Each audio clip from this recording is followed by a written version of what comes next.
Nous allons donc observer la présentation de Papa.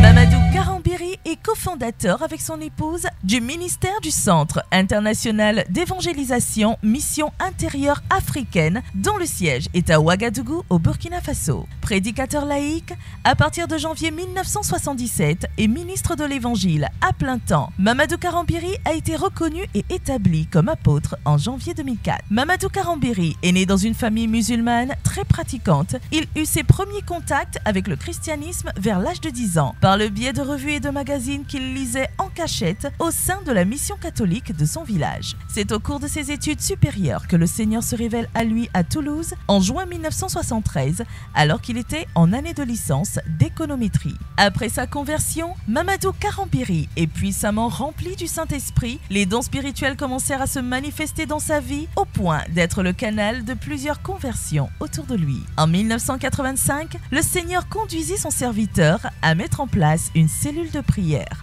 Initialement composée des membres de sa famille, cette cellule connaîtra une croissance spectaculaire en atteignant plus de 500 personnes au bout de 2 années. Cette belle croissance favorise l'ouverture de la première église du Centre international d'évangélisation. Au fil des années, connaît une véritable extension sur l'ensemble du territoire burkinabé et au-delà. Il prêche la parole de Dieu au tabernacle Bethel Israël, l'église du siège du Centre international d'évangélisation qui accueille plus de 5000 personnes à chaque réunion. Le pasteur Mamadou Karambiri a aussi occupé les fonctions de vice-président du Conseil économique et social, vice-président de la Chambre de commerce et président du conseil d'administration de la compagnie aérienne Naganagani, et élevé au rang de docteur en divinité en juillet 2007 par l'université chrétienne Logos de Floride. Le pasteur Karambiri est un véritable modèle de loyauté et d'intégrité pour les serviteurs de Dieu. Il est marié et père de 4 enfants. C'est avec fierté, honneur et révérence que nous avons le plus que privilège de recevoir l'un des généraux de l'armée de l'Éternel, le pasteur Mamadou Karambiri.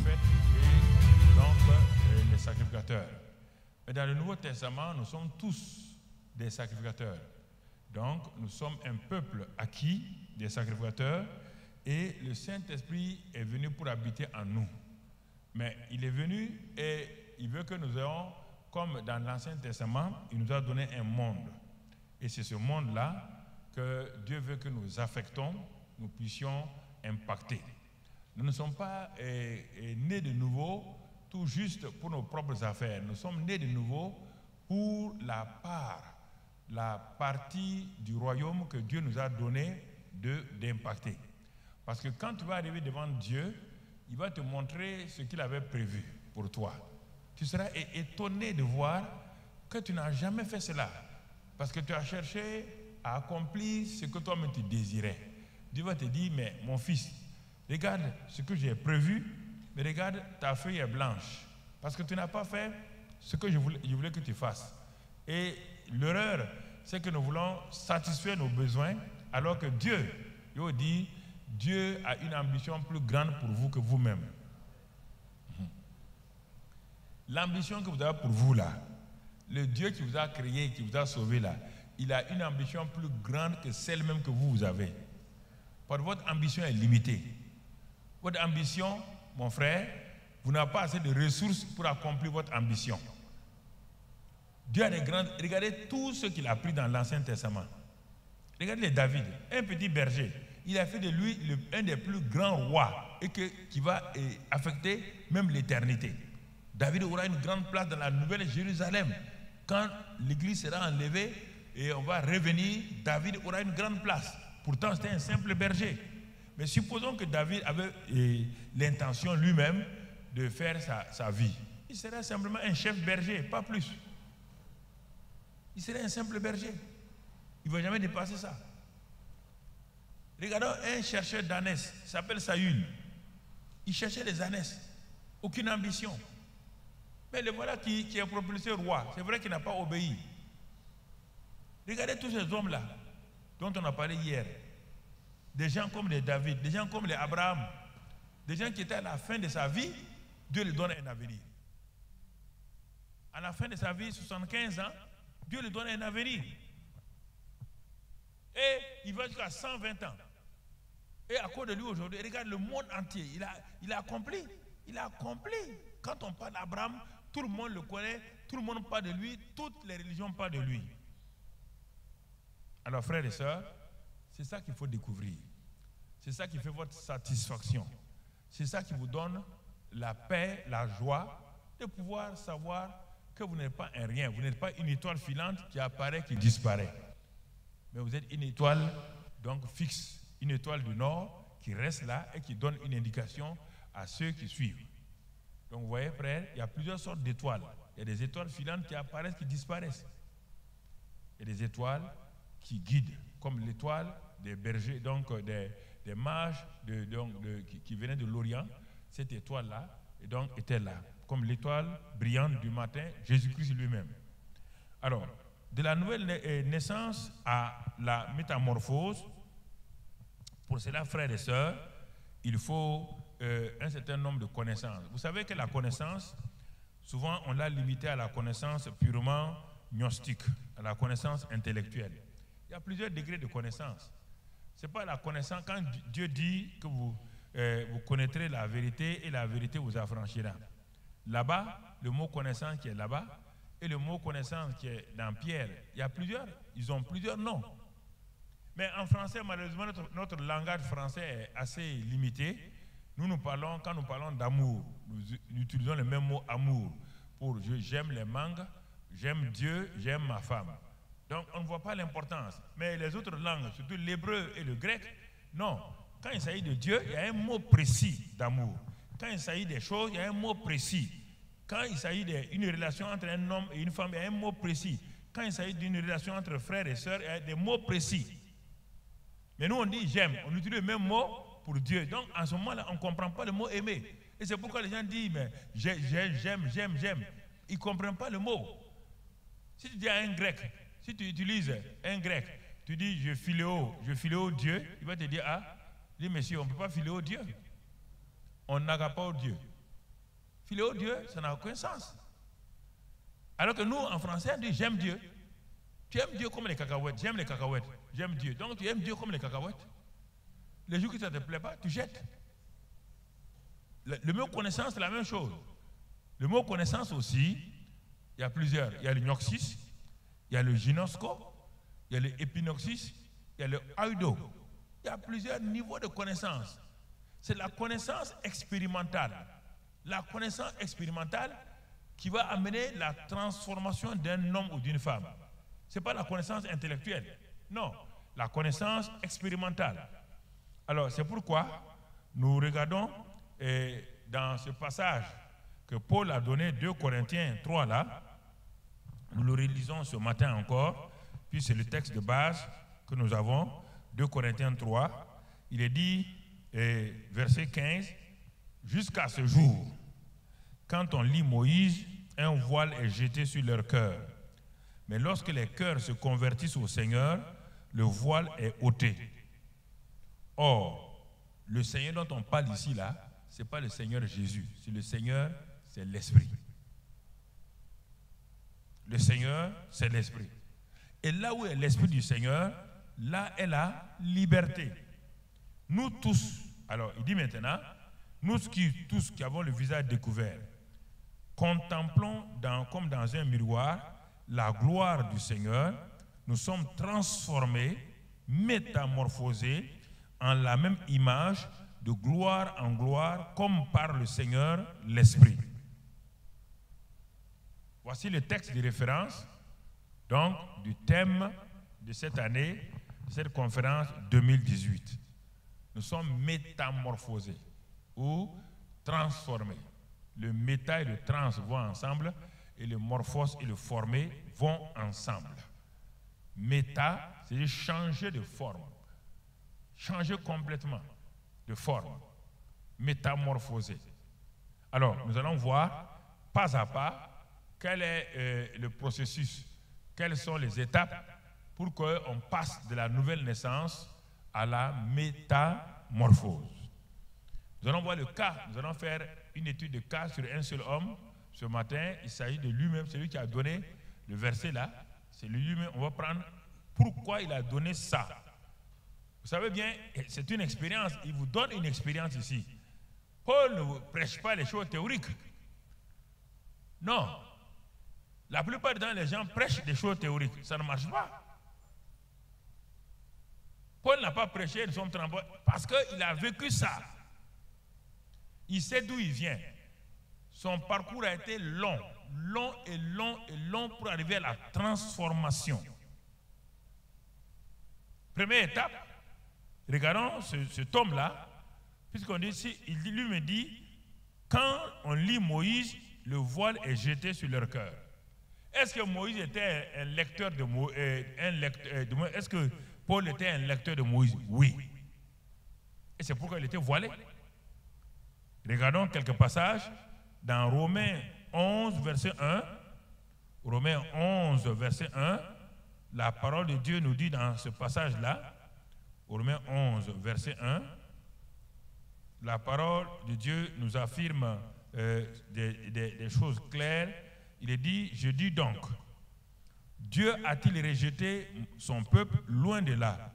Car moi aussi, je suis israélite de la postérité d'Abraham, de la tribu de Juda et de Benjamin. Il nous montre d'où lui vient. Pour arriver à 2 Corinthiens 3, 8 là, nous commençons au commencement, pour que tu comprennes. Voici un homme qui était religieux. Et il dit qu'il faisait partie de la tribu de Benjamin. Ok. Plus loin, Philippiens. Philippiens 3, verset 5. Qu'est-ce qu'il nous dit là-bas de lui encore, quand il était encore voilé? Philippiens 3, 5. Il dit là-bas, moi, circoncis le 8e jour de la race d'Israël, de la tribu de Benjamin, hébreu né d'hébreu, quant à la loi pharisienne. Donc, il était conduit par la loi. C'est pourquoi le Paul qui parle dans 2 Corinthiens 3 là, dit quand on lit Moïse, on est voilé. Et c'était un lecteur de Moïse. Et ça va l'amener à faire quoi? À être persécuteur de l'Église. Voici un homme qui connaît les lois religieuses, mais qui ne connaît pas les lois spirituelles. Les lois religieuses sont différentes des lois spirituelles. La religion n'a rien à voir avec le spirituel. Il connaît tout cela. Par rapport à la loi, il est juste, mais par rapport à la grâce, il ne connaît pas. Et on continue dans le livre de Galates. Il se décrit lui-même, Galates 1, pour que tu comprennes. Galates 1, verset 1. Paul, apôtre, non de la part des hommes ni par un homme, mais par Jésus-Christ et Dieu le Père. Et non, on va aller au verset 14 directement, pour ne pas, c'est trop long, verset 14. Et comment j'étais plus avancé dans le judaïsme que beaucoup de ceux de mon âge et de ma nation, étant animés d'un zèle excessif pour les traditions de mes pères. Il avait une bonne religion, le judaïsme, une très bonne religion. Mais pourquoi cet homme-là, malgré le fait qu'il avait une bonne religion, il était méchant, il n'était pas changé?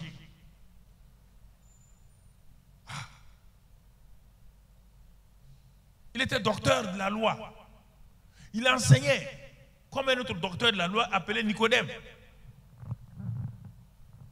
Un autre docteur de la loi qui lit Moïse. Lui aussi, il est aveuglé, il est voilé. Un docteur de la loi qui enseigne tout Israël. Voici le Messie d'Israël. Écoutez bien. Voici le Messie d'Israël qui est assis devant lui et il appelle, tu es un docteur venu de Dieu. Il n'arrive pas à le reconnaître. Quel dommage. C'est pourquoi Jésus dit, mais toi tu es docteur d'Israël, le docteur d'Israël. Toi tu enseignes tout Israël. Tu ne connais pas la nouvelle naissance? La nouvelle naissance se trouve dans Ésaïe et dans Ézéchiel 37. Ça se trouve là-bas déjà. Je vous donnerai un cœur nouveau, un esprit nouveau, et je mettrai mon esprit en vous, je ferai que vous obéissez. Il dit, mais ça est là-bas, Nicodème, ça est là-bas. Mais pourquoi? Parce que tu es voilé par la loi.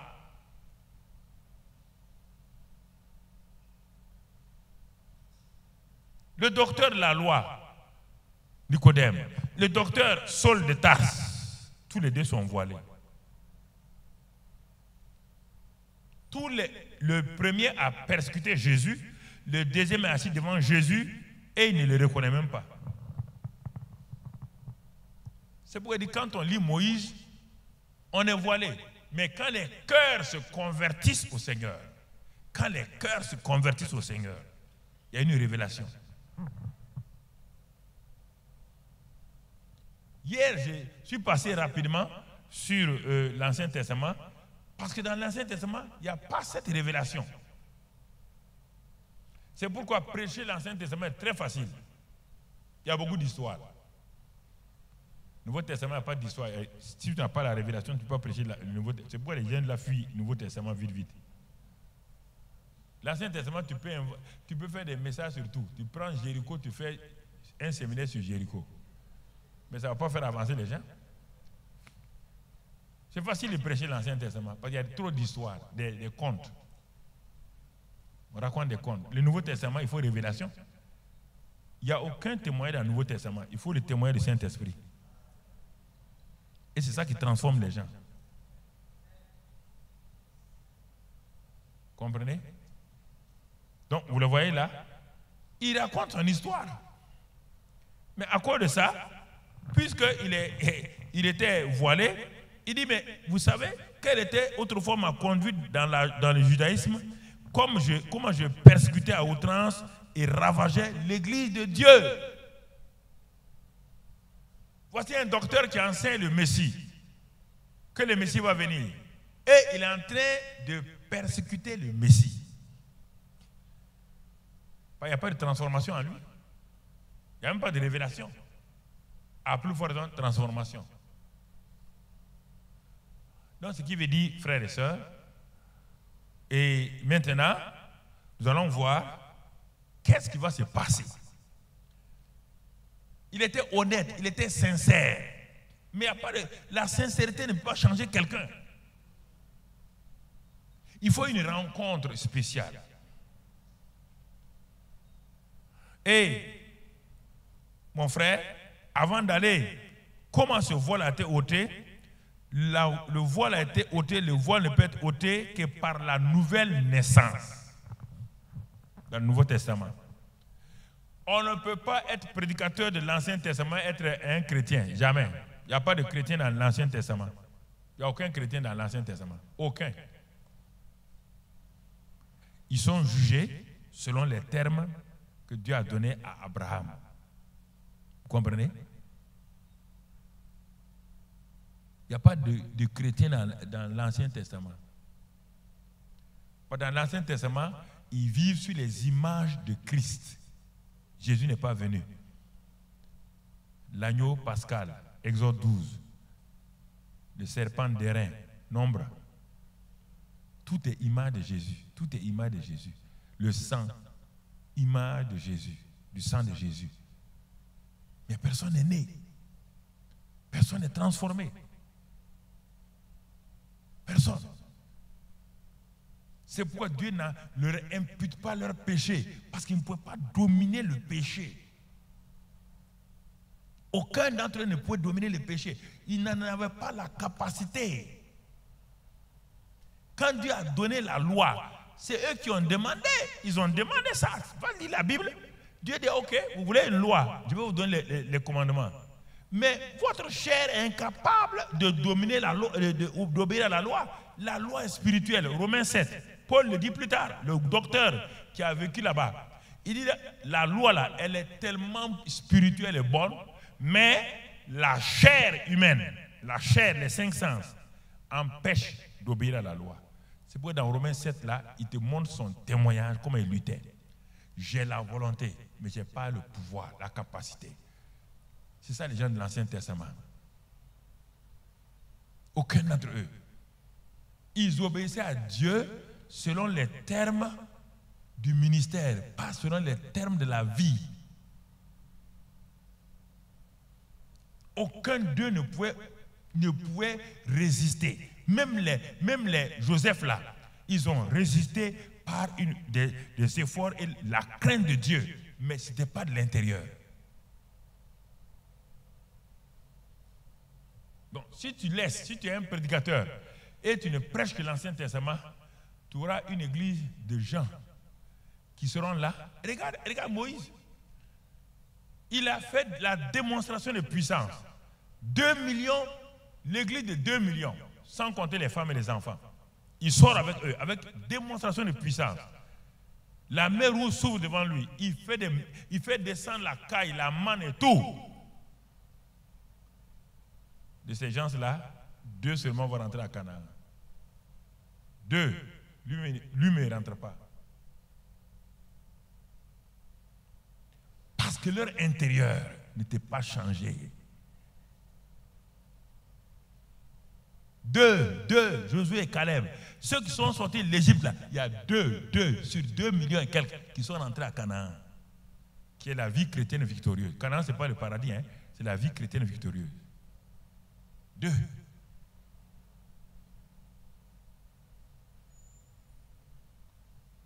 Pourquoi? Parce qu'ils n'ont pas cette capacité. On n'a pas dit qu'ils sont allés en enfer. Non, ils n'ont pas pu rentrer dans la vie chrétienne. Ils sont morts prématurément. Parce que Canaan, c'est la vie chrétienne victorieuse. C'est là où ils vont démontrer leur foi. Là où ils vont dominer les Anak, donc les géants. Là où ils vont marcher, ils vont pacifier le pays. Ils n'ont pas pu le faire. Ils sont morts prématurément. Ils sont morts prématurément. Donc, c'est pour te dire, frères et sœurs, que nous avons besoin d'une transformation réelle. Et ça commence obligatoirement par la nouvelle naissance. C'est pourquoi quand Nicodème est venu s'asseoir, il dit à Jésus, tu es un docteur venu d'Israël. Jésus dit non, assois-toi là, on va parler. Ce n'est pas question de docteur. Si un homme ne naît de nouveau, il ne peut voir le royaume. Tout homme qui n'est pas né de nouveau est voilé. S'il ne naît pas de nouveau, s'il n'entre pas dans le royaume, comment peut-il être transformé? C'est pourquoi on est étonné aujourd'hui. Beaucoup de gens disent qu'ils sont sauvés. Ils aiment utiliser ces termes-là. Mais il faut aller gratter. Assois-toi, raconte-moi quand tu es né de nouveau. Donne-moi ton témoin de la nouvelle naissance. Il y a le témoin de la naissance physique. Personne, tu demandes à toute femme comment elle a accouché, le bébé là, elle va t'expliquer ce qui s'est passé. Elle va te donner les détails. Nous tous qui sommes ici, nous sommes nés, nous avons la première naissance. Et à cause de ça, nos parents nous ont dit où nous sommes nés. Nous avons un témoignage clair que nous sommes nés dans telle ville ou dans tel village. Nous avons l'acte de naissance pour notre naissance. Nous le savons. Nous avons grandi dans telle famille. Personne, et nous avons un nom. Personne ne peut nous faire douter de notre nom, de notre identité. Mais alors, la nouvelle naissance, ça doit être la même chose. Même chose. C'est le point de départ pour la métamorphose. La métamorphose ne se fait pas en dehors du royaume. La métamorphose se fait dans le royaume. Jésus dit, si un homme ne naît de nouveau, il ne peut même pas voir, comprendre comment le royaume fonctionne. Il y a plein de gens, quand je les assois aujourd'hui, je leur demande où tu es né de nouveau, comment. Et puis ils prêchent, hein, mais ils ne savent pas qu'est-ce que c'est. Parce qu'ils ont levé la main quelque part un jour, ils ont dit oui, je reçois Jésus, mais ils ne comprennent pas ce qui s'est passé. Ils ne saisissent pas. As-tu reçu le témoin du Saint-Esprit, Romains 8, 16? Ah bon? Le Saint-Esprit témoigne à ton esprit, pas à ta chair, que tu es enfant de Dieu. Tu as reçu ce témoignage-là? Ah, non, c'était le pasteur, il a dit, celui qui veut recevoir Jésus, j'ai levé ma main. Mon ami, tu as vu ça dans la Bible où? Qu'on lève les mains. Oui, on le fait aujourd'hui. Nous le faisons, nous tous nous le faisons. Mais je vais te dire là, c'est plus que ça. C'est plus que ça. C'est pourquoi nous voyons des gens, ils n'arrivent pas à avancer. Ils ne peuvent même pas obéir à la Bible. Comment tu vas demander à quelqu'un qui n'est pas né de nouveau d'obéir à la Bible? Tu dis dans mon église, il y a trop de gens qui n'arrivent pas à obéir. Demande-lui est-ce qu'il est né. S'il n'est pas né de nouveau, tu veux dire à un enfant qui est dans le ventre de sa mère d'obéir aux lois de la famille. C'est possible? Un enfant qui est dans le ventre de sa mère, même s'il a déjà 9 mois, est-ce qu'il peut vivre la vie de sa famille? Il faut qu'il naisse. Quand il va naître là, c'est facile pour lui.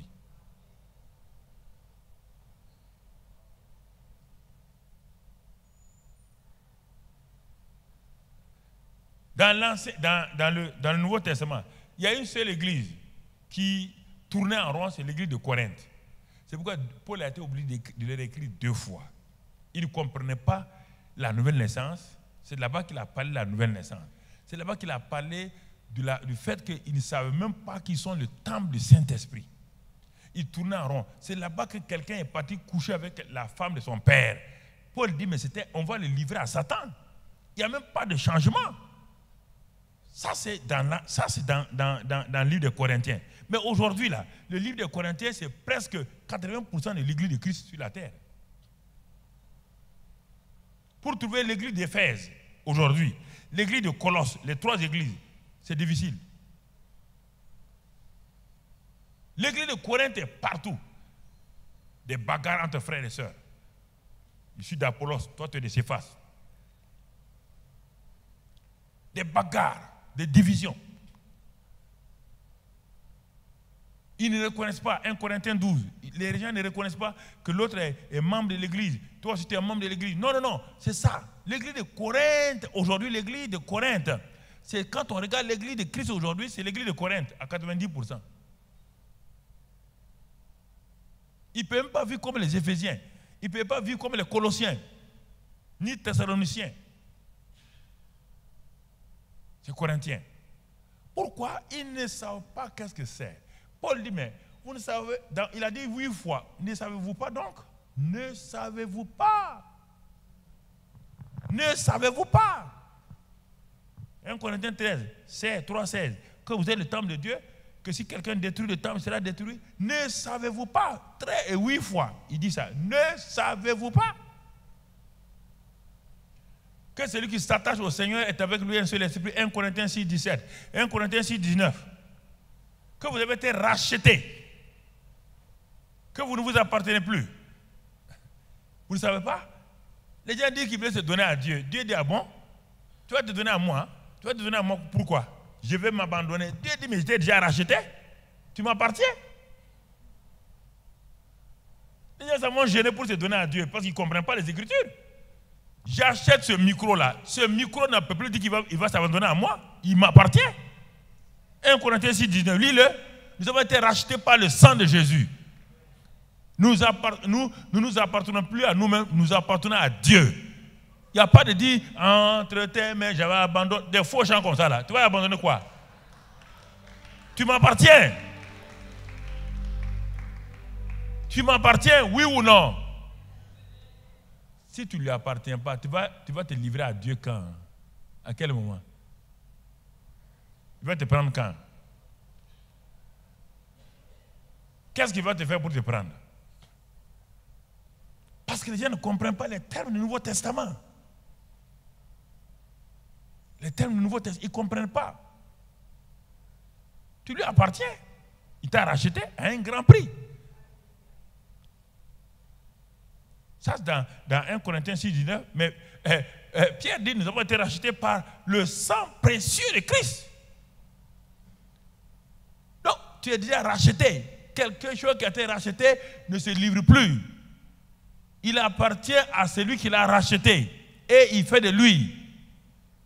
Le problème, c'est que déjà au niveau de la nouvelle naissance, les gens tournent en rond. C'est pourquoi ils n'avancent pas, ils n'arrivent pas à avancer. Il n'y a pas de certitude, il n'y a pas d'assurance.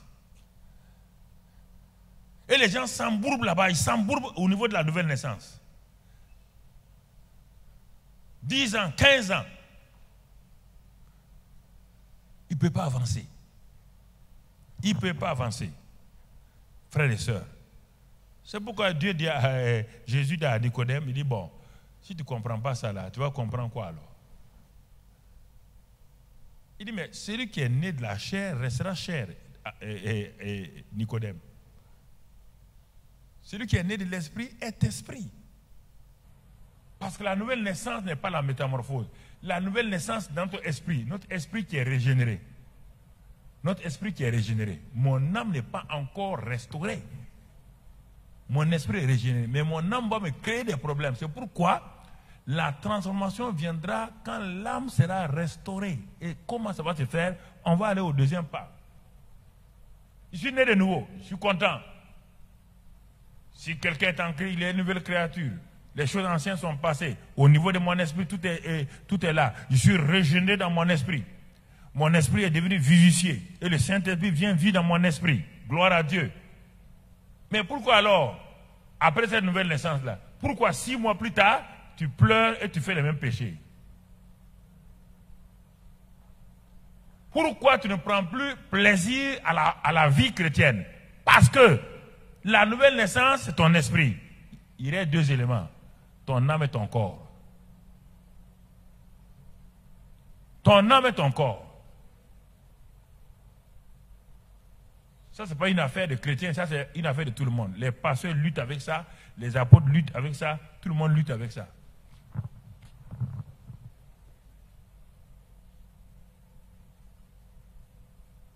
Mais oui. Tout le monde lutte avec ça. Si tu n'as pas compris le temps, tu vas lutter 10 ans, 15 ans. Tu vas faire des miracles, des grands miracles, et tu n'arrives pas à contrôler ta vie.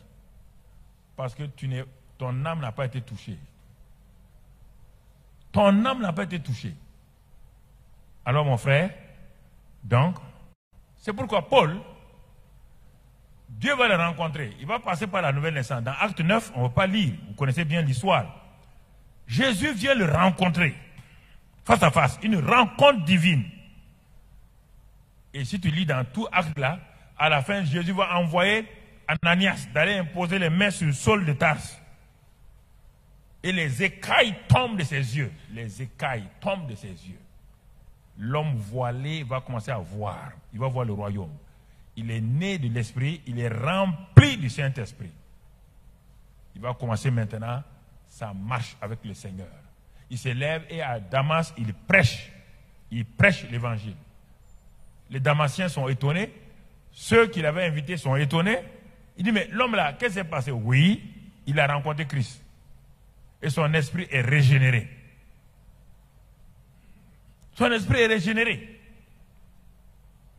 Mais le même homme va te dire que malgré que son esprit est régénéré, et il va le dire dans Romains 4, 25, étant justifié par la foi, Romains 5, 1, par la résurrection de Christ, on est ressuscité, on est justifié. Romains 4, 25, Romains 5, 1, étant justifié par la foi, nous avons la paix avec Dieu, d'accord, Romains 5, 1, Romains 5, 5, et le Saint-Esprit répand son amour dans mon cœur, ça c'est bien, Romains 5, 17. Je commence à voir que par l'abondance de la grâce et le don de la justice, je peux régner dans cette vie-là. Formidable, Paul. Tu as des révélations formidables. Allons-y, Paul. Continuons. Il dit dans Romains 5, à la fin, il dit là où le péché a abondé, la grâce va surabonder. Formidable. Alors, attaquons Romains 6, mon ami. On attaque Romains 6. Il dit, à cause de ça, est-ce qu'à cause de ça, je vivrai dans le péché? Il dit, loin de là. Pourquoi Paul te dit ça?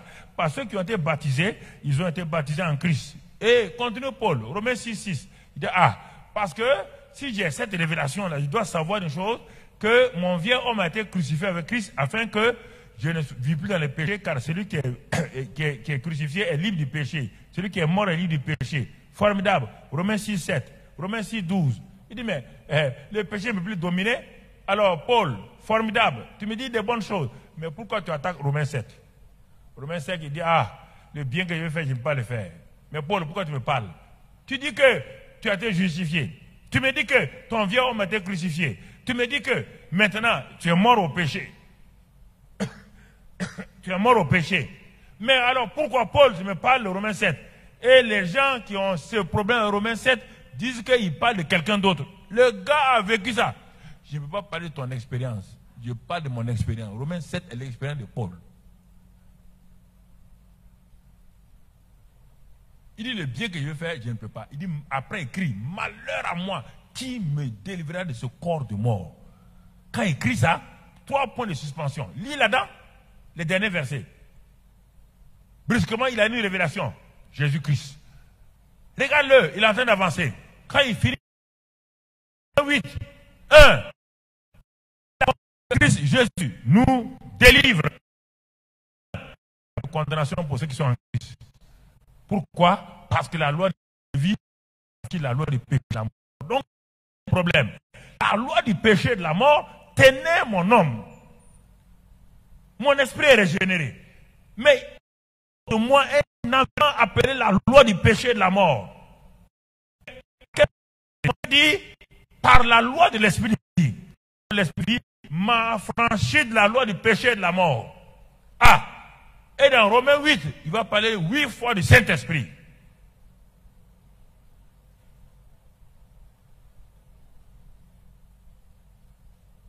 Car ceux qui sont conduits par le Saint-Esprit sont fils de Dieu, de Ouyos. Ils ont le témoin du Saint-Esprit. Et ils ne savent même pas ce qu'il convient de prier dans leur prière. C'est le Saint-Esprit qui connaît tout ça. Romains 8 là, tout est là-bas. 8 fois il parle du Saint-Esprit là-bas. Romains 7, la lutte de la chair. Jésus-Christ vient. Romains 6, la croix. Romains 7, donc la mort et la justification. Romains 8, il commence à avoir une délivrance. Il commence à réaliser qu'est-ce que la vie chrétienne. Mais il n'est pas sorti encore. Il n'est pas sorti. Regardez qui? Paul. Il n'est pas sorti. Et nous jouons avec ça. Nous sommes nés de nouveau seulement, on veut faire les grandes choses. On n'a pas dominé. On n'a pas encore vu le processus donc, de la restauration. Alors, qu'est-ce qu'il dit? Paul dit, ah, je comprends pourquoi j'ai un problème. Les gens disent, ah bon, tu as quel problème? Romains 12, 1. Il dit, ah, je comprends. Mais j'ai été racheté, mais maintenant, il doit faire quoi? Je vois que mon corps et mon âme me créent problème. Première chose, Romains 12, 1, il doit faire quoi? Livrer mon corps comme un quoi? Et puis ensuite, vivant, et puis quoi? Et ensuite quoi? Ce qui sera quoi? Un culte agréable. Ah. Oh. Mais moi je croyais que, étant né de nouveau, ça suffit. Non. Mais regarde ton corps avec ses 5 sens te crée problème. Ton corps avec ses 5 sens, la vue, l'odorat, lui, le toucher, te crée des problèmes. Tu regardes comment tu regardes les filles encore. Regarde comment tu aimes écouter les histoires bizarres. Regarde comment ta bouche parle. Parce que tu n'es pas renouvelé. Donc on passe donc de nouvelle naissance à renouvellement de l'intelligence. Deuxième étape. Deuxième étape. On passe de la nouvelle naissance au renouvellement de l'intelligence. Pour le faire, je livre mon corps. C'est-à-dire, je soumets mon corps. Tout a été racheté. Je soumets mon corps. Quand je soumets mon corps, Dieu dit, mais il reste un élément là. C'est ton âme, non? Il dit alors, pourquoi? Parce que bien que tu sois né de nouveau, bien que tu dises que tu vas livrer ton corps, et dit, mon fils, ma fille, tu as un problème? C'est que tu continues à marcher selon quoi? Les traditions de ce monde-là. Tu te conformes, tu entends le mot? Transforme, conforme. Ah, tu te conformes à quoi? Romains 12, 2. Ne vous conformez pas à ce présent siècle. Non, conformez. C'est-à-dire quoi? Identifier, mais soyez transformés. Oh, ah bon, il y a ça? Oui, il y a ça. Je suis né de nouveau. Dieu fait grâce. Dieu me donne du travail. Mais je sens que quelque chose ne va pas en moi. Je ne suis pas transformé. Je ne suis pas transformé. Dieu dit, regarde tes pensées. Elles suivent quoi? Elles suivent les pensées du monde. Elles suivent les pensées de ce monde-là. Et quand tes pensées suivent celles de ce monde-là, mon enfant, tu ne connaîtras jamais ma volonté. Ah, Seigneur. Ce que tu es en train de faire, c'est ta volonté que tu es en train de faire. Ce n'est pas ma volonté. Tout le temps, tu viens prier, Seigneur, bénis ça, bénis ça. Est-ce que tu es sûr que c'est ma volonté? C'est pas ça. Tu n'as rien compris encore. Moi, je t'ai sauvé. J'ai un programme pour toi. On va le voir tout à l'heure, quand on va arriver à la 3e étape. J'ai un programme pour toi. Je ne t'ai pas sauvé pour que tu viennes me dire, bénis ça, bénis moi. Moi, je ne suis pas ton secrétaire. Je suis le patron là. Je t'ai racheté. J'ai un but pour toi. Mais pourquoi tu n'arrives pas? Parce que tu te conformes à ce présent siècle mauvais et tu ne te laisses pas transformer par le renouvellement de l'intelligence. Parce que si ton intelligence est renouvelée par la parole, ça veut dire quoi? Si tu décides maintenant, le moyen, les deux moyens qui nous restent, parce que je n'ai pas le temps, si tu laisses que la parole de Dieu soit ta direction, tu vas considérer quelque chose, tu vas considérer que la parole de Dieu est puissante. Psaume 102, 119 du moins, verset 130. La révélation de tes paroles est claire, elle donne l'intelligence au simple. Ça c'est pour Romains 12, verset 2. Tu veux connaître quoi? Tu veux te renouveler. Pour connaître quoi? Pour connaître ma volonté. Et dans ma volonté, il y a quoi? Il y a 3 éléments dans ma volonté. Écoutez-moi, homme de Dieu. Dans ma volonté, il y a 3 éléments. Ce qui est bon, ce qui est agréable, ce qui est parfait. Un débutant, un pasteur débutant, quand il commence à se livrer au Seigneur, il commence à savoir ce qui est bon, les bonbons. Dieu lui donne des bonbons. Mais si cet homme-là grandit en alliant ses pensées sur celles de Christ, il va passer de bonbons à agréables. Il va faire maintenant les choses qui sont agréables à qui? À Dieu. Son ministère est en train de grandir. Il est entré dans le processus de la transformation doucement. Mais ce n'est pas fini. Pasteur petit enfant, pasteur jeune homme et pasteur père. Il va passer ce qui est bon à ce qui est agréable. Quand il va être scellé là-bas, Dieu va le faire passer maintenant à ce qui est parfait. Et à ce moment-là, le gars, il ne lutte plus avec le ministère. Non. Parce qu'il a la pensée de Christ. Il ne lutte plus avec le ministère. Il est en connexion avec Dieu. Pour faire quoi? Son intelligence est renouvelée. Son intelligence est renouvelée. Son intelligence est renouvelée. La parole de Dieu à la première place.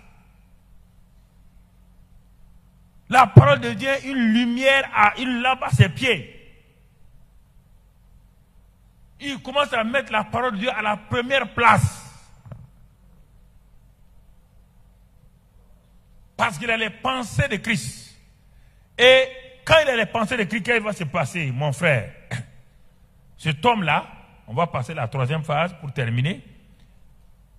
Maintenant qu'il connaît la volonté de Dieu par les Écritures et par la révélation de la parole, pas les Écritures seulement, je vous ai dit, il y a plusieurs connaissances. Il y a la connaissance des Écritures. Israël sondait les Écritures, mais n'a pas la révélation. Ils ont le logos, ils n'ont pas le réma. C'est le réma qui donne la foi. Et la foi, on dit que la foi vient de ce qu'on entend, et ce qu'on entend vient de la parole de Dieu. On n'a pas dit la foi vient de ce qu'on a entendu. La foi vient de ce qu'on entend. La foi vient de ce qu'on entend présentement. La foi ne vient pas de ce que tu as entendu, ce que tu as étudié. La foi vient de ce que tu entends. Ce que tu entends vient de la parole de Christ. Il ne faut pas vous tromper. Hein? La foi, ce n'est pas une affaire d'hier. La foi est tout le temps présente. Et quand elle est là, elle opère.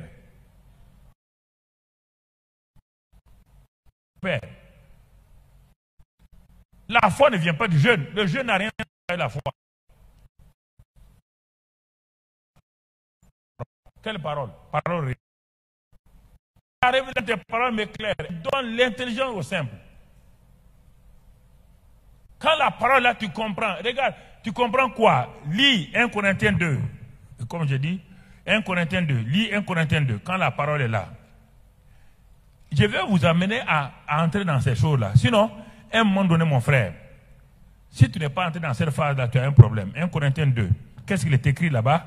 Lisons le verset 9, par exemple. Corinthiens 2, verset 9.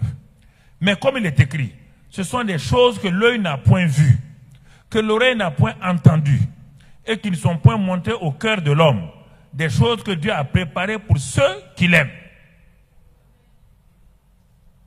Ça, c'est le Nouveau Testament. Hier, on a vu l'Ancien Testament. Ça, c'est le Nouveau Testament. Mais pourquoi les gens ne vont pas dans le Nouveau Testament? Ils ne comprennent pas le Nouveau Testament. Le Nouveau Testament, c'est les révélations. La révélation de la parole.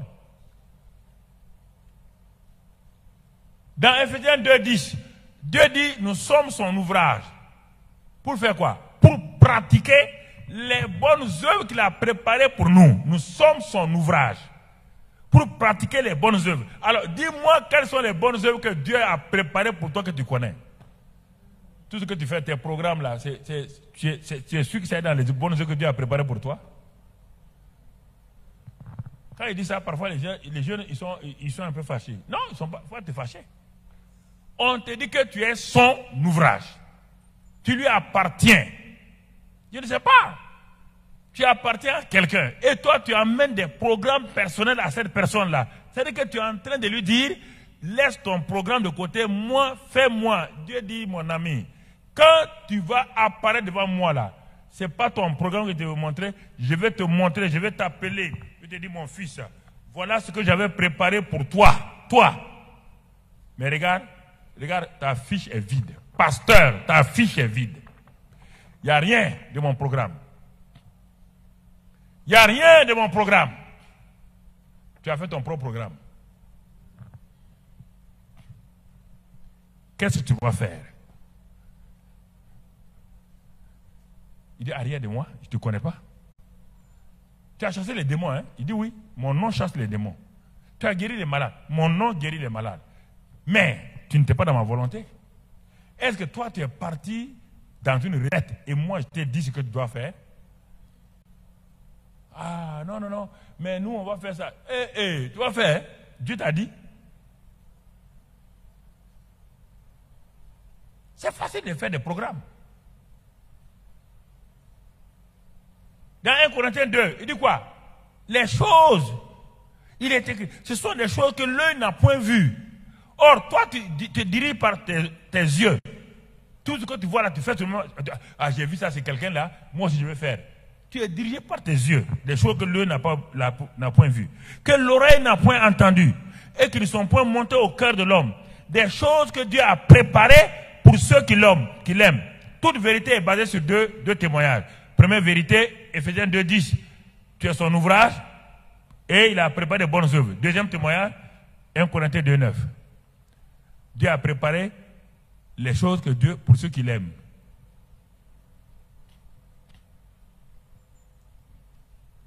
Maintenant, comment tu vas faire? La parole de Dieu a renouvelé mon intelligence. Donc, je suis né de nouveau. Premier élément, nouvelle naissance, on a vu cela. Nouvelle naissance. Mon esprit est régénéré. Mon âme est restaurée, transformée, changée. Mon intelligence est renouvelée par la parole de Dieu. Maintenant, il reste ma communion avec le Saint-Esprit. Ah. On te dit que des choses que personne ne connaît. Dieu les a préparées.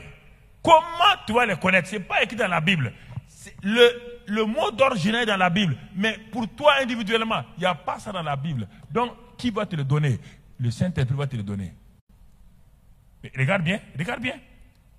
Dieu, verset 10, Dieu nous a révélé ces choses par l'Esprit. Regarde tous les mystères de Paul. Pierre dit, notre frère Paul prêche des choses que nous ne comprenons pas. Pierre a raison. Pierre ne connaissait que Jésus dans la chair. Il a vécu avec Jésus dans la chair. Paul dit, dans 2 Corinthiens 5:16, si nous avons connu Christ dans la chair, nous ne le connaissons plus comme ça. Ça, c'est terminé, Pierre. Tu es à côté. C'est pourquoi acte 1, acte 2, acte 3, jusqu'à acte 10, 12, on parle de Pierre, on parle de tout le monde, de Jacques et tout. À partir de acte 13, 14, 15, tout le monde est effacé. Il n'y a que Paul. Le révélateur, il vient. la transformation vient. Il va affecter le monde entier. C'est pourquoi les épîtres sont là. Entièrement, c'est lui. Personne ne savait. Il dit le mystère caché dans tous les âges. Caché dans tous les âges. Révélé à maintenant. C'est à moi. Christ en nous, l'espérance de la gloire. Il dit, est-ce que Pierre, tu connais ça? Il dit non. Est-ce que tu connais ça? Pierre dit non. Il dit le mystère, autre mystère caché. La croix a fait quoi? La croix a réconcilié deux groupes réconciliables, irréconciliables, les juifs et les païens. Et tu sais ça, Pierre dit non. C'est pourquoi Dieu t'a enseigné dans Acte 10. Quand tu étais dans la maison de Simon, tu priais là, Dieu t'a envoyé une nappe. Tu as dit que tu ne tues pas les choses. C'était les païens. Tu as refusé. Dieu t'a obligé d'aller dans la maison de Corneille. Quand tu as prêché, le Saint-Esprit a coupé ton message, il est venu sur eux. Oui ou non? Il dit, Pierre, tu es trop petit.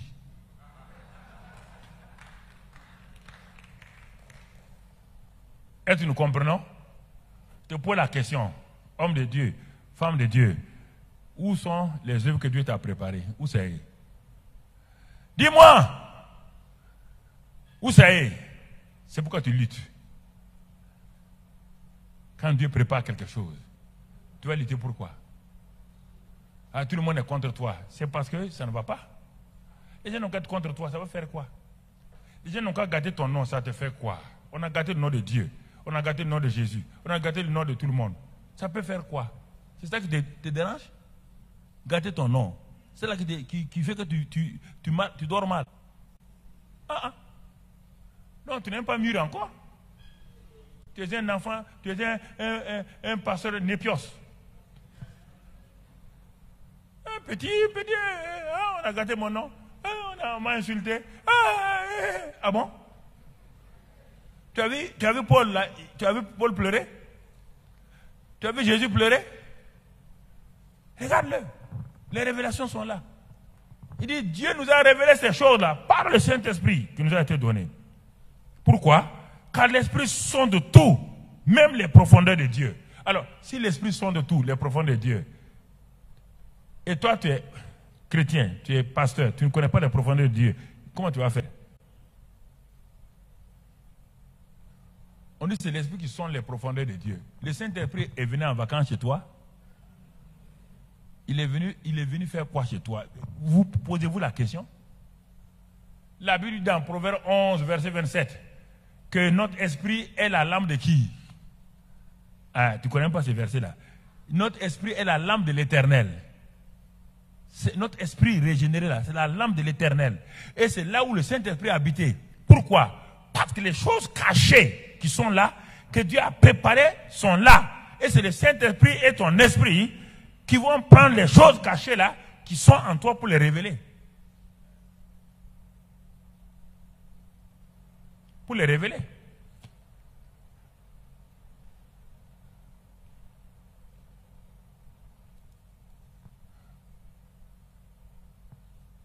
Dieu peut appeler quelqu'un sans lui dire ce que Dieu veut de sa vie. Et tout ce qu'il fait, c'est lui qui part dire à Dieu tout le temps, fais ça, fais ça, fais ça. Dieu est devenu ton exécuteur.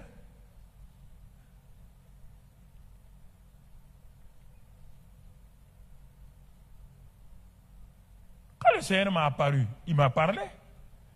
Quand il est revenu, une deuxième fois, il a parlé. Tout ce que je fais actuellement là, c'est sur la base que Dieu m'a donné. Je ne me lève pas pour dire, je dis, mais je suis là en Côte d'Ivoire. J'ai vu le jeune Amazou là, papa, il est bon, hein? Il a fait un bâtiment. Moi, je vais faire. Dieu dit, est-ce qu'il t'a dit de faire? J'ai dit à Amazou de faire. Il t'a dit à toi de faire. Ah non, on va copier. Un copiste, il a droit à combien? On donne combien à un copiste? 0, et on le suspend pour l'examen 5 ans. Si tu es un pasteur copiste, tu as un problème. Tu n'as pas de révélation personnelle. Dieu t'a appelé. Dieu, le Saint-Esprit habite en toi. Dieu ne te parle pas. On te dit que le Saint-Esprit sonde tout. Car l'esprit de l'homme connaît les choses de l'homme. C'est l'esprit de Dieu qui connaît les choses de Dieu. Or nous n'avons pas reçu l'esprit du monde, mais l'esprit qui vient de Dieu, afin que nous connaissions. Je te dis, dans le mot connaître, il y a plusieurs titres. Quel est le mot qui connaît? Il y a le mot gnoxis, il y a le mot gynosco, il y a le mot épinoxis, il y a le mot oïdo. Quel est le mot ici? afin que nous connaissions, que nous ayons la certitude, une connaissance exacte, une connaissance parfaite. De quoi? Que nous connaissions quoi, mon frère? Et les choses que Dieu nous a données par sa grâce. Et tu sais ce que Dieu t'a donné?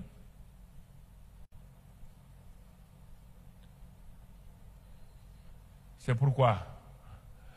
Tu n'as pas su pourquoi? Par notre homme intérieur, le Saint-Esprit habite en nous. Et le même Paul va nous révéler encore. Il dit, mes enfants, quand le Saint-Esprit habite en nous, il nous donne un langage. Dans 1 Corinthiens 14, il va le développer. Le Saint-Esprit a un langage. Car le langage que tu parles, là, français, baoulé, wobé, tout ça là, Satan et ses démons comprennent. Quand tu pries en anglais, ils comprennent. Il dit, le Saint-Esprit t'a donné un langage. Dans 1 Corinthiens 14, 2, il dit que celui qui prie en langue ne parle pas aux hommes, il parle à Dieu. Personne ne le comprend, y compris Satan. Mais vous croyez que Satan comprend le parler en langue? C'est ça le problème. La Bible dit que Satan ne le comprend pas. Et il va vous troubler pour te dire que ton parler en langue est mauvais. Que ton parler en langue n'est pas correct. Et c'est pourquoi tu abandonnes. Si tu abandonnes, tu vas prier en quoi maintenant? En français, en anglais. Il entend, non? Regarde, il vous gagne. Tu pries en anglais? Les langues de ce monde-là, c'est des langues. Toutes les langues du monde, Dieu a donné les langues. Dieu n'a pas donné les langues. Dieu a envoyé la confusion. Va lire dans. Il conduisait la tour de. Ça, chaque langue va être supérieure à l'autre. Les hommes avaient une seule langue. Dans Genèse, là, il a dit quoi? Qui voulait bâtir la tour de Babel? Ils avaient une seule langue. Une seule race, une seule langue. Ils parlaient, tout le monde parlait une seule langue. Tous les hommes. Et Dieu dit, il est descendu pour voir. Dieu dit, mais si on les laisse, ils vont faire quoi? Ils vont construire la tour là pour aller jusqu'au ciel. Dieu a fait quoi? Il a mis la confusion et ils ne pouvaient pas se comprendre. Il a donné des langues. Tu as dit que ta langue vient, c'est la langue de confusion. C'est pourquoi les hommes, anglais, français, moi aussi, baoulé, c'est langue de confusion. Il ne faut pas te fâcher. C'est pas toi qui as inventé ça. Tu es né, tu vas mourir, c'est ça. Ne sois pas superstitieux. Et le Saint-Esprit, quand tu deviens chrétien, le Saint-Esprit te donne une langue. Et tu refuses de parler cette langue-là. Et ton problème, c'est ça. C'est lui qui parle en langue. Lis là-dedans. Personne ne le comprend. Et il parle à Dieu. Et c'est pas fini. Il dit des mystères. C'est pourquoi Paul, toutes les révélations de Paul, j'ai pas le temps, toutes les révélations de Paul viennent de quoi? 1 Corinthiens 14, il dit que je parle en langue pour vous tous. Tout vient de là. Et c'est ça mon secret, mon frère. C'est ça. Quand je ne comprends rien, quand ma vie n'avance pas, Dieu dit, mais alors, viens parler avec moi. Toi, tu parles jeûner, tu jeûnes en français. Pendant 3 jours, tu parles français. Satan comprend français. Quand tu quittes, ton jeûne là est déjà gâté. Avant de quitter, il a déjà positionné les gens pour gâter ton jeûne. 3 jours, 3 heures de prière en langue, c'est vaut mieux que 15 jours de jeûner. Si tu veux, sois d'accord, tu n'es pas d'accord. Et regarde-moi, j'avance. Tu ne peux pas me nier ça. Toi, tu jeûnes, moi je déjeune. Et je prie en langue.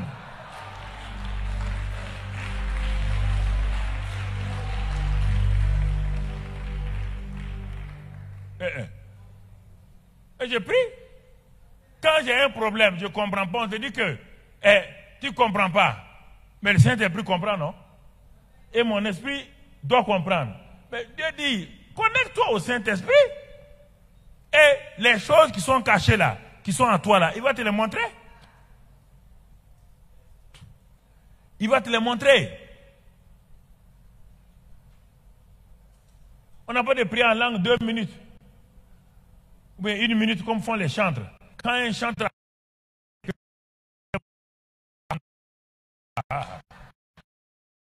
parler en langue, temps en temps, je les taquine un peu comme ça. Je parle de prière en langue 2 ou 3 heures. 2 ou 3, 4 heures. J'ai fait ça depuis que j'étais jeune. À Boaké, quand je venais pour faire les réveils à Boaké, dans les années 80, je priais en langue. Dieu me révélait des choses. Je faisais les réunions à l'hôtel Ivoire. Quand je lançais Comédien Marcel. Tous ces gens-là. Tu comprends? Quand je commençais dans la francophonie, il n'y a pas de ministère indépendant. Il n'y avait que Dion Robert qui commençait avec moi. Dion Robert, Papa Dion. Aucun ministère français, francophone. Aucun ministère. Tout ce que vous appelez ministère là. Dites-moi le nom. Il n'y avait que des églises. Assemblée de Dieu, Réveil, Pentecôte et tout. Mais pas de ministère. Dans la francophonie, j'ai été le premier à commencer les ministères. Et je ne savais même pas qu'il y a... Écoutez, fais une enquête, va en Suisse. Je partais chaque année en Suisse. Je partais en Belgique, Canada, tous les pays francophones et européens et tout. Je partais là-bas pour prêcher pendant des années. Après, j'ai abandonné. J'ai dit, mais vous ne comprenez rien, vous êtes têtus, vous là. Ce qu'ils veulent seulement, c'est guérison. Guérison, libération, tout le temps guérison, guérison, guérison. Il dit, il y a quoi? Vous êtes guéri, mais vous n'êtes pas transformé. Allez, au revoir. Je m'en vais ailleurs. Ah non, moi, je n'aime pas ça. Guérison, guérison, tout le temps. Il y a quoi? Lazare a été ressuscité, il n'est pas mort, non? Mais est-ce qu'il a été transformé? Ça, c'est important. Il faut être transformé. C'est ça qui donne la liberté. Tu n'as pas peur de Satan. Les gens, ils jeûnent qu'ils ont peur des sorciers, ils ont peur de Satan. Écoutez-moi. Viens là. Il y a quelque chose qui... Bon, mon heure est arrivée, mais Seigneur, regardez. Bon, je vais le prendre lui comme Jésus. Parce qu'il le prend comme sorcier, il va pas dormir. Il ne va pas dormir. Donc, lui, il est un chrétien. Il y a qui en lui? Jésus, non? Ok, oui ou non? Moi, je suis féticheur. Il y a Satan en moi. Et lui, il vient. Quand il me voit, il commence à trembler. Il a qui en lui? Moi, j'ai qui en moi? Il fait trembler Jésus devant Satan. C'est normal?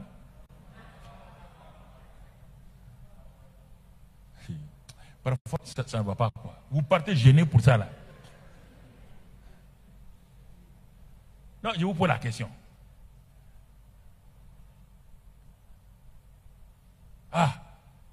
Mais, cette femme-là, c'est une sorcière. Sorcière, elle a qui en elle? Toi, tu as qui? Et si jamais elle arrive à te saluer, là, tu ne dors plus. Ma mère, ça c'est quoi? Et c'est pas fini. C'est pas fini. Regardez comment vous ridiculisez Dieu. Satan, cette femme-là vient dire, bon, c'est contre moi. Je te donne 3 jours. 3 jours seulement, tu vas partir. Et le gars ne dort plus. Il ne dort plus. Mais c'est une honte, ça. Dans la Bible, vous avez vu qui courir. Quand Paul a rencontré Bar Jésus, un homme qui a osé dire qu'il s'appelle un Bar Jésus. Il est un bar et puis il a donné le nom au nom du bar là, Jésus. Paul dit, tu t'appelles quoi? Bar Jésus. Va dire dans Acte 13, Bar Jésus. Il dit, bon, tu prends le nom de mon Jésus là pour mettre sur un bar. Il dit, c'était un sorcier. Il dit, tes yeux sont aveuglés. Brusquement, il devient aveugle, oui ou non? Sur place. Est-ce que Philippe rentre à Samarie. Le plus grand sorcier qu'on appelle la puissance de Dieu était là-bas. Est-ce que Philippe a tremblé? Qui s'est mis à l'infinitif? Quand 2 verbes se suivent, le second se met à... Qui est venu se mettre à l'infinitif? Simon le magicien, l'homme de la grande puissance. Le petit Philippe prêchait, il prêchait l'évangile. Simon a amené ses gris-gris donnés à Philippe. Oui ou non? Il faut arrêter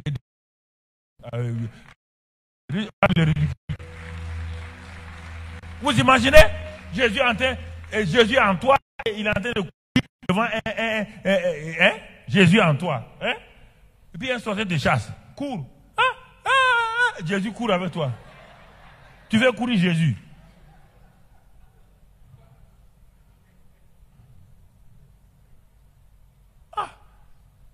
Votre christianisme, vous l'avez eu où?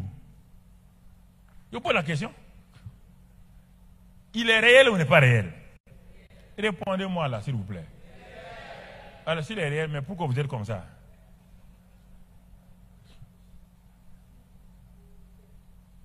Je ne sais pas.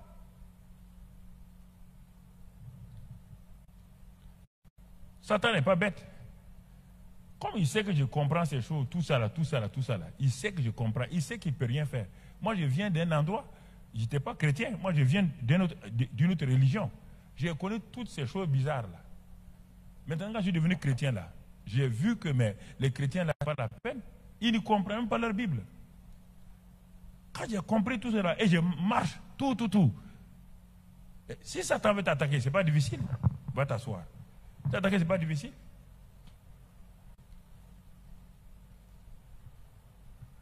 Comme ils me voient, combien de fois dans nos campagnes d'évangélisation, ils nous ont attaqués. Ils ont envoyé qu'ils vont envoyer la foudre, rien. Ils vont envoyer la pluie, rien. Ils sont allés enterrer des bœufs. Quand je commençais, les gens étaient contre. Ils ont enterré des bœufs vivants, que je vais mourir. Mais c'est la sorcière, là, tout ce qui est décédé. Pourquoi?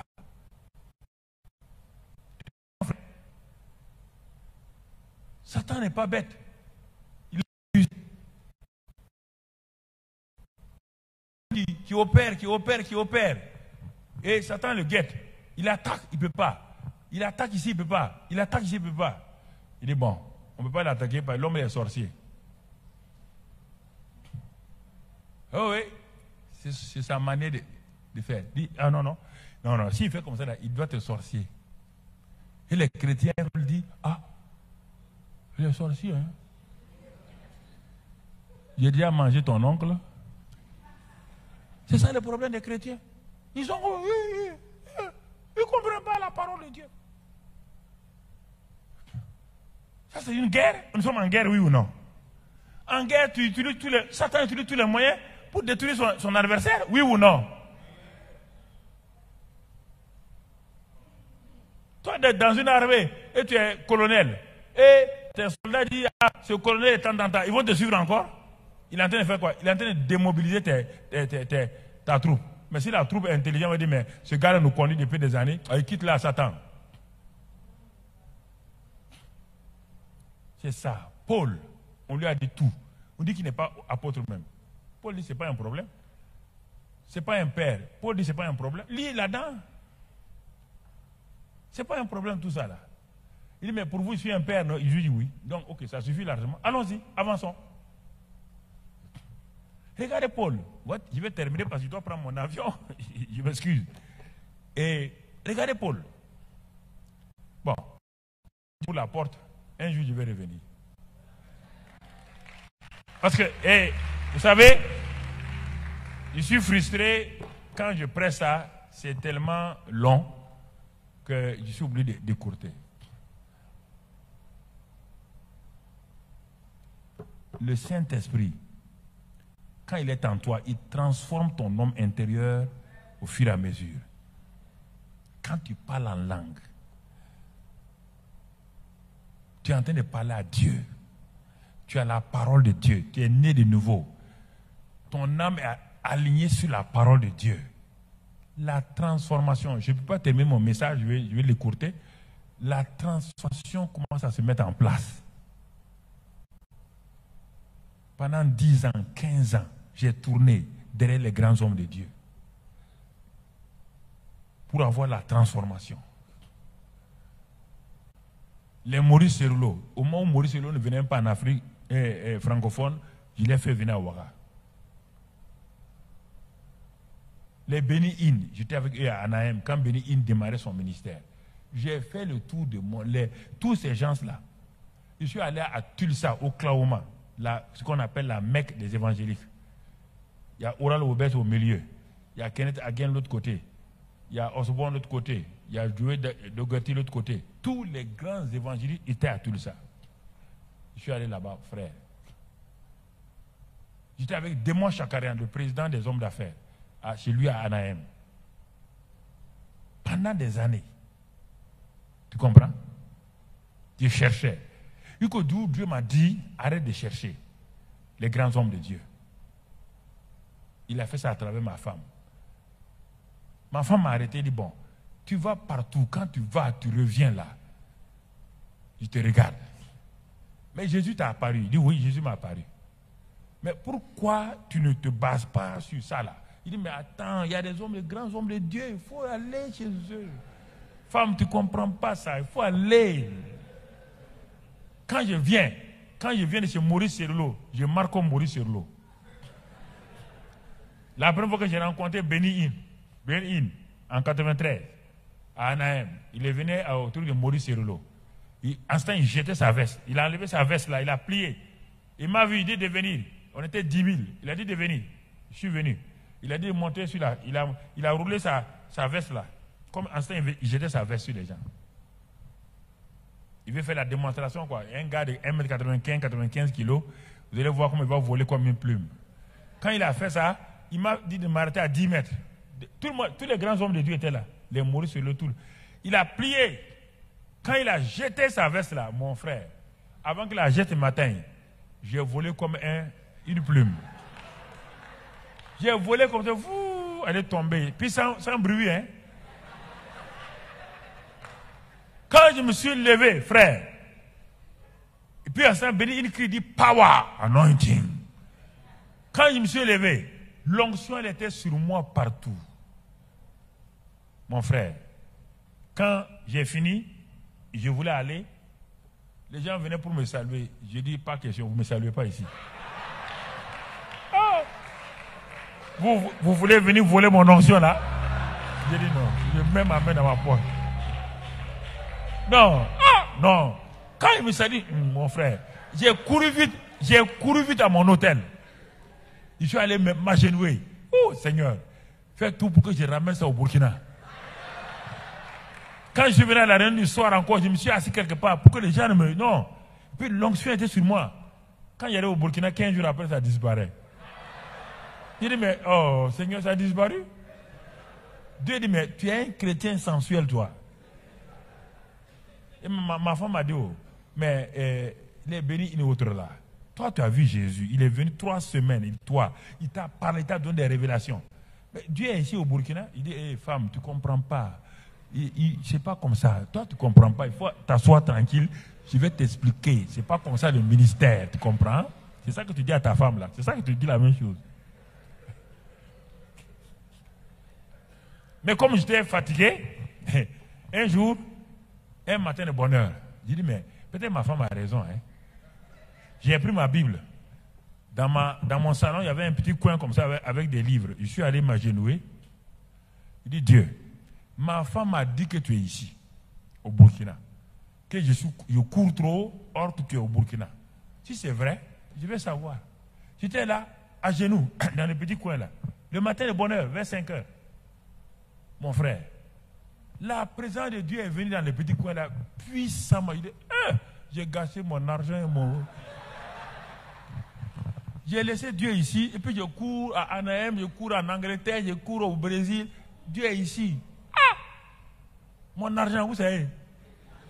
Dieu dit, mais c'est comme ça, vous les hommes de Dieu. Vous n'avez pas confiance. Vous croyez que j'ai dit à ma femme, non? Quand elle m'avait dit, on dit que... je dis, oui, ça va, ça va. Non, les hommes sont comme ça, ils disent pas à leur femme, non, non. Bon, après, j'ai vu qu'elle a compris. Il dit, mais tu as raison, bon, ça va, tu as raison, mais... c'est ça. Mais pourtant, elle avait raison. Parce qu'elle a vu quand je dormais parfois, elle a vu la présence de Dieu sur moi, comme un halo. Quand je dormais, elle se réveillait, elle avait peur. La présence de Dieu était sur moi comme un halo, comme ça. Ça a été filmé même, photographié, ça a été sur mes choses. Comme un halo. La nuit. Tout est éteint, tout. Elle dit, mais j'ai marié quel homme? Et je te dis la vérité. J'ai vu l'enlèvement, j'ai vu toutes ces choses-là. Donc, tout ce que les gens disent aujourd'hui, Dieu m'a montré toutes ces choses il y a longtemps. Mais je n'ai pas dit à quelqu'un, sauf à ma femme et puis quelques pasteurs. Mais Dieu me dit, accroche-toi à la parole, la transformation. Donc, il a été inspiré, et je crois que les autres hommes de Dieu vont venir mettre brique sur brique, brique sur brique, brique sur brique. Et j'ai tout juste posé une brique. Et ils vont venir poser leur brique et Dieu va vous aider. Je dois partir. Que Dieu vous bénisse au nom de Jésus.